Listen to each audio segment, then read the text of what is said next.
Ma'am Camille, 3 for 100 any variety. Ma'am Camille! So, kailangan namin magpalit ng sleeper. Yes po. Ayan. Bawal pong pumasok. Ano yung pinakamahal na variety dito, ate? Naubos na po. So ano tong variety na to? At ito yung normal na latte na binibili sa palengke. Magkano ang isa na ang ano nito? 3. 3 for 100 po. Eto anong variety to? Romaine lettuce. Ito po yung ginagamit sa SNR. Caesar salad na shaky. Meron po kami mga seedling doon. Mga ilang months bago siya lumaki na parang ganyan? 45 days lang ho. 45 days? Okay. Anong variety to? Ito po yung Almiti. Pinaka-crunchy sa kanila. Ito yung pinakamahal. Hindi naman siya pinakamahal. Ang pinakamahal po yung lalik yung nasa harap. Kaso nga lang. Naubos? Okay. Ito anong variety to? Yun po. So 45 days lang palang inaano niya, pwede na siyang i-harvest. Meron din bang pagkalugi dito? Naman po kung ano, parang sa akin wala naman po siguro. Maliban na lang kung mapipeste po tayo. Oh. Eto sila, oh. Asan yung pinaka, ano dito? Mahal. Ito ano dito, Butterhead. Ginagamit po ito sa Manila yung mga restaurants. Ito. Butterhead po. Butterhead ang pinakamahal. Meron din po kami red. Ito yung oak leaf.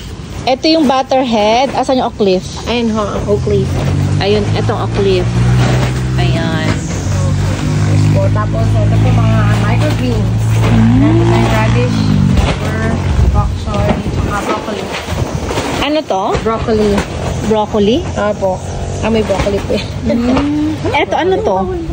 Peppery. Ano ho? Bok choy. Ito po yung peppery. Galingan nyo. Meron tayong exam mamaya.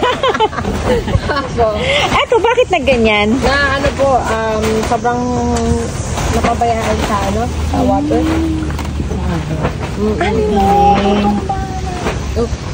So, eto yung mga ililipat nyo doon sa harap pagka lumaki na. Actually, naka-reserve na po yung iba doon. Kaya, hinihintay ka lang po ma-pick up. Then, we can transfer them. So, ikaw ang nagmamanage dito? Ako na rin po nagtanim. Ako din po nag-build. Group po namin sila. Wow, ang galing naman. Galing. Virus sa mga shoes natin. Kasi we walk everywhere.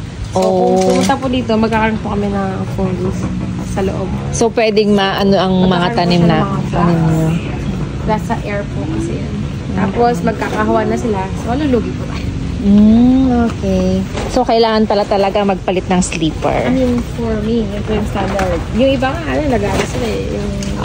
Yung gown? Kasi hindi naman po ganun. Kasi, hangin pa rin po pumapasok. Galing.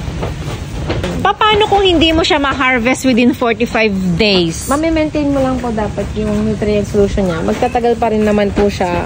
Wag lang tumagal ng 2 buwan siguro kasi magiging Christmas tree po siya. Tatangkad po sobrang siya. laki na. Pag naging Christmas na siya, doon na po yung stage na magsiseed na po siya. Itong part na to, per kilo na kasi po. maano na siya, malalaki na.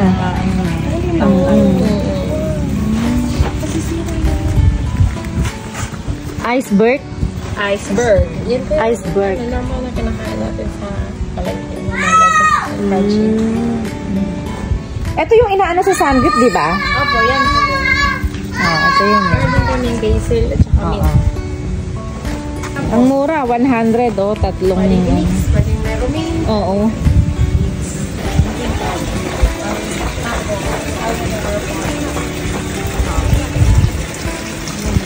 Hindi lang siya puno, maganda sana kung puno. Ang ganda nga dito.